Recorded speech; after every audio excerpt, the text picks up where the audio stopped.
You know what's the craziest thing to me this offseason? The craziest thing?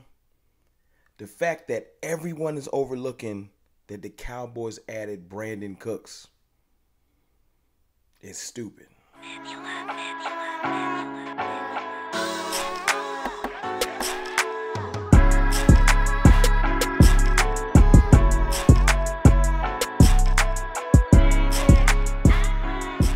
Good people. It's your boy, Mr. Rome, Cowboys Fan Talk, right back like I never left. Happy Friday. What's up with y'all, man? How y'all feeling? Look, I'm here with an early one today. Yes. I wanted to get this out here. Just something I've been thinking about. Look, a couple weeks ago, I'll say about 2 weeks ago, I did the Stephon Gilmore video saying that it was the most underrated, slept-on move this offseason. And I still feel like that. Stephon Gilmore added to a Dan Quinn defense. Dangerous. He's going to be phenomenal. But the other move that was overlooked this offseason, one of the biggest needs of the Cowboys, if you're a Cowboys fan, is second wide receiver. Adding Brandin Cooks is such a humongous deal. And I don't get why everybody's overlooking it. I know that, look, the buzzword for a Cowboys hater, Brandin Cooks can't stay on the same team. He ain't good. He washed. He old. Brandin Cooks ain't 30 yet. Now, granted, he turns 30 this year. But as of today, he's not 30 yet. Just like Dak's not 30 yet. But, until he turns 30, stop calling him 30. It is what it is. But he's been in the league for, I think, 9 years. And 6 out of the 9. I'm not mistaken, 6 out of the 9. 1,000-yard receiver. Now look, listen. I know you can say that's easy to do. But is it? Out of all active receivers, that includes Odell Beckham, DeAndre Hopkins. I'm talking about people that's been here for a minute, not just the youngins. Mike Evans. Cheetah. There is only one player that has 6 1,000-yard seasons, or there's 3 players that have that many. And guess what? Brandin Cooks is one of 2 receivers.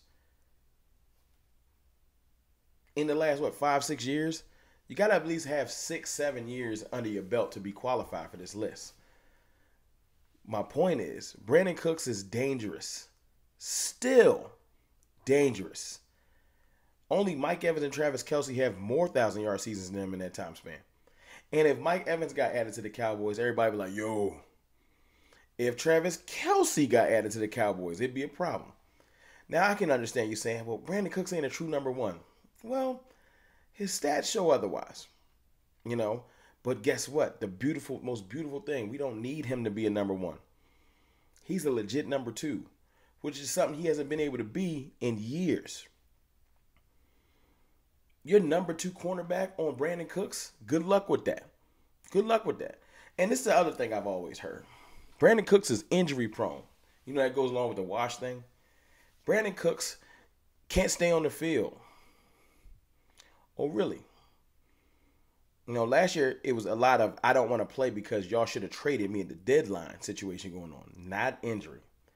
But the craziest thing is this. In the last 3 years, out of Odell Beckham Jr., out of DeAndre Hopkins, out of Jerry Jeudy, guess who's played more games? And shout out to my boy Voch Lombardi for this little thing I found on Twitter. Doing a little Twitter investigating.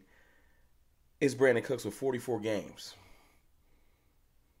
Everybody else is well below that. About 9 games below that. That's amazing. Because y'all know DHop. Y'all know OBJ. But when you see them, OBJ's unfortunately missed a lot of time. People don't call him injury prone, though. They don't. You know what I'm saying? And I'm not here to call him injury prone. I'm just here to say that thing for Brandin Cooks, that's whack. I look at his stats, man. He's always averaging an amazing amount of yards per catch. 60% catch percentage. He's always averaging about 6 touchdowns a year. Now, last year was a little bit of a down year, but he didn't want to play. Never underestimate the power of I don't want to play for y'all. We ain't doing nothing. Playing for the Texans got to be like a prison sentence. It's got to be super depressing. Even getting paid, just I don't want to be here. And yet and still multiple 1,000-yard seasons with the Texans. Just last year he didn't because he set out literally on purpose.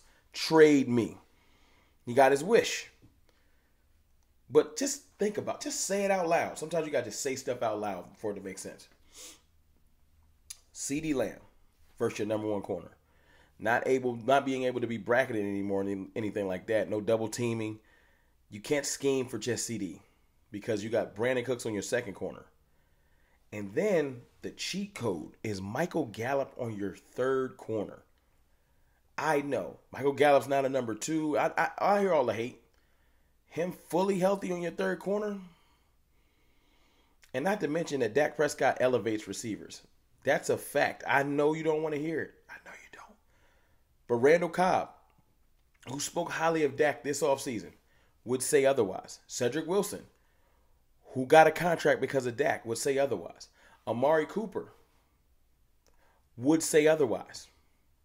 That's the only other person I forgot to mention that has multiple 1,000-yard receiving years. Amari Cooper. And y'all look at Cooper as one of the best in the game. He got 6 1,000-yard receivers. Him and Brandin Cooks apparently came into the league at 15 because they've been in the league forever and they're somehow not 30 or just at 30, which is dope. And I still got love for Coop. But the way we look at Coop, maybe we should kind of peek over at Brandin Cooks a little bit. Not being exactly like Coop, but we don't need a number 1. We have one. We have one. Coupled with our young tight ends, which is a video I'm doing soon. Definitely want to talk about all the young tight ends because that's being overlooked as well. But the Brandin Cooks edition is going to 100% unlock this offense. One player can unlock an entire offense. The fact that our defenses won't be able to just sit on our running game anymore when Zeke's on the field, assuming he can't break it because of his breakaway speed, that makes you change the way you play. You hover around the line of scrimmage. If they give it to Zeke, he can't outrun me. You got to take different angles and different pre-snap setups when you got Tony Pollard back there. You got Deuce Vaughn back there. You got Rojo back there. You got Malik Davis back there. All of them are, unfortunately, I hate to say it, faster than Zeke. Not more powerful. But that coupled with the fact that we're going to have Brandin Cooks who can take the top off a defense. Legitimately can still run that 4-3. He's in phenomenal shape. He dropping videos every week and just little small tidbits on his IG of just how focused he is, how locked in he is. You got to see him. He boxing. And I know this is his best shape of life season. That's what athletes do. They train in the off season. This is not him saying it. This is me saying it. CFT saying it. He looks like he's in phenomenal shape. But forget the physical shape. Pause. His mental, everything he posting, everything he talking about is centered around the game. He's locked in, like, seriously. Because I really feel like he sees what I see. An opportunity to really go out there and make some headway and do some damage this season and this postseason. But it's one step at a time. I just don't understand why and how this has been overlooked. Like, y'all don't think Brandin Cooks is going to make this offense better? Y'all don't think that one key element? Y'all don't think last year when we line up, that defense was like, why you think 3rd and 30 happened? No disrespect to T.Y. Hilton. They underestimated his speed. They played up too close. He ran past him. I saw CeeDee Lamb run past somebody in the playoff game on the far hash because you underestimated his speed. My point is, they're going to play Brandin Cooks light earlier in the year, and he's going to burn enough people to where defenses are going to have to adjust, or we going to just take advantage of it and hit deep passes all year. Because you know Dak Prescott's one of the best deep passers in the league. That's a fact. That's not hyperbole. That's not hype man. That's not Kool-Aid Stern. That's not homerism. That's a fact. One of the best deep ball throwers in the game since 2016, Dak Prescott. So you leave Brandin Cooks alone on a corner if you want to. And God forbid if you're putting too much energy into stopping Brandin Cooks or CeeDee Lamb and you let Michael Gallup punish your third corner, because he's going to punish your third corner. And I get excited about the passing game. Once again, last year I beat the drum all year. We need another receiver. We need to load the clip. We need this. We need that. We went out. We got a quiet assassin. Brandin Cooks ain't extra boisterous. Quiet assassin, veteran, skilled, and the perfect fit. The perfect fit for the Cowboys offense. I will let them know in the comments how y'all feel about this. It's just one of those things where I'm just tired of people overlooking it, so I had to speak on it. Brandin Cooks is the perfect fit for our offense, and I'm tired of him being overlooked.